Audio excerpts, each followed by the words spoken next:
নমস্কার বন্ধুরা, কেমন আছে সবাই? আশা করি সবাই ভালো আছে।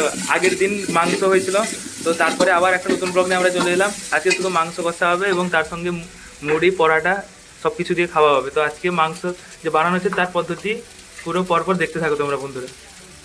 তার প্রথমে এখন আলু হচ্ছে, আলু ভাজা হচ্ছে, এদিকে এদিকে মাংস এখানে হচ্ছে, মাংস মাখানো চলছে এখন। এদিকে আমাদের এখানে পেঁয়াজ কাটা হচ্ছিল, পেঁয়াজ কাটা শেষ।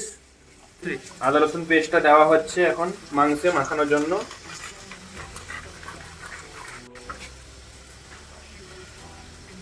এটা দিলে কি টেস্ট বাড়বে? একদম এরকম করে মাখালে, ম্যারিনেট করলে মাংসটা টেস্ট বাড়বে, সম্পূর্ণ আলাদা স্বাদ হয় মাংস। তাহলে আজকে জমে যাও খাবার একদম। এদিকে আলু পুরো ভাজার মতো ভাজা হয়ে গেছে প্রায়। এর সঙ্গে ম্যারিনেট করার জন্য চিকেন কারি মশলাও দেওয়া হচ্ছে। চিকেন কারি মশলা দিলেও ম্যারিনেটের সময় মাংস স্বাদ আরও বাড়ে। এখন আলু ভাজা শেষ, এখন আলুগুলোকে তুলে নেওয়া হলো। এবার আবার তেল দিয়ে দেওয়া হলো, এবার পেঁয়াজ ভাজা হবে, ঠিক তো? ওদের মধ্যে তেল দেওয়া হলো, এই যে এখন বন্ধুরা দেখো পেঁয়াজ দেওয়া হচ্ছে, দিয়ে দাও সবাই, ঠিক আছে চলবে।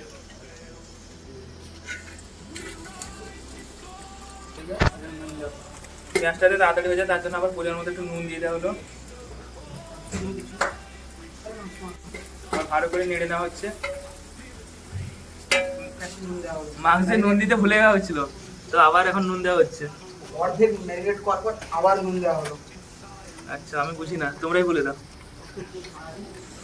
এটাই আমরা আদা রসুনের পেস্ট, হলুদ গুঁড়ো, লঙ্কা গুঁড়ো, চিকেন কারি মশলা সব পেস্ট মাখিয়ে জল দিব, দিয়ে পেস্টটা পেঁয়াজের এতে ঢালা হবে।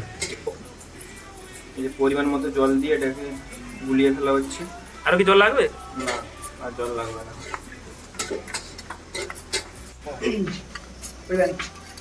এবারে আদা রসুন পেস্টটা ওই পেঁয়াজের মধ্যে ঢেলে দেওয়া হলো, এবার এটাকে নাড়া হচ্ছে।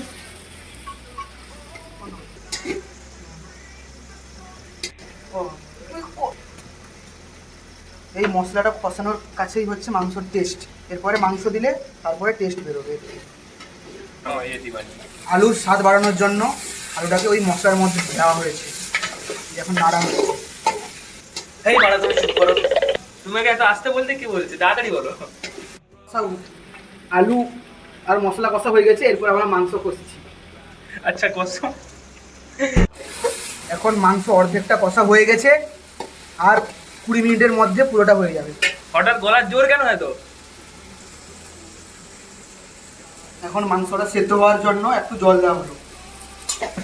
মাংসের তো খুব ভালো গন্ধ আসছে, তাই নাকি? না, একদম বেকার গন্ধ আসছে।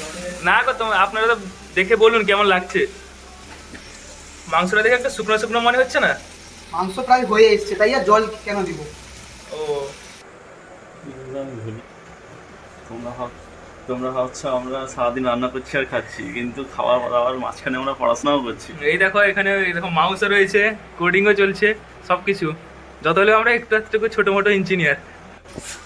দেখো একটু এখন লঙ্কা করে হালকা করে দিয়ে দেওয়া হলো। বন্ধুরা তোমরা এতক্ষণ দেখছো মানে নিশ্চয়ই তোমাদের এখন ভালো লাগছে ভিডিওটা। ও সরি, এটা তাহলে অ্যালাইজ করবো, জানতাম না, সরি।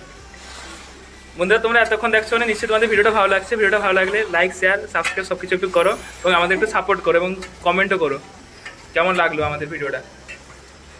বন্ধুরা গন্ধ কিন্তু খুবই ভালো উঠছে, আর একটু জুসটা মরে গেলেই নামানো হবে, না নাকি? মাংসের স্বাদ বাড়ানোর জন্য আমরা সানরাইজের পিওর শাহি গরম মশলা ইউজ করছি। আচ্ছা দিয়ে দাও। গন্ধটা কিন্তু খুব ভালো হচ্ছে, এলাচ সঙ্গে মাংসের গন্ধ, খুব সুন্দর গন্ধ লাগছে। মাংস কি তাহলে হয়ে এসছে পুরো? মাংস হয়ে গেছে, এবার তুলে নিব মাংসটা। তোমরা এতক্ষণ দেখলে শুধু মাংসটা এভাবে রান্না করা হচ্ছে। এবার নিচে একবার দেখে নাও আমাদের সেট আপটাও। এই দেখো, একটু ছোটোখাটো গ্যাস, মেস, জীবনে আর কিছু করার নেই, এটাই কাজ চালাতে হচ্ছে। দেখো মাংস তুলে নেওয়া হলো, এখন হাঁড়ি নিয়ে যাওয়া হচ্ছে। আজকের মতো মাংস এখানেই শেষ। দেখে নাও একবার লাস্টে এইভাবে মাংসটা হয়েছে। আজকের মতো টাটা, বাই বাই।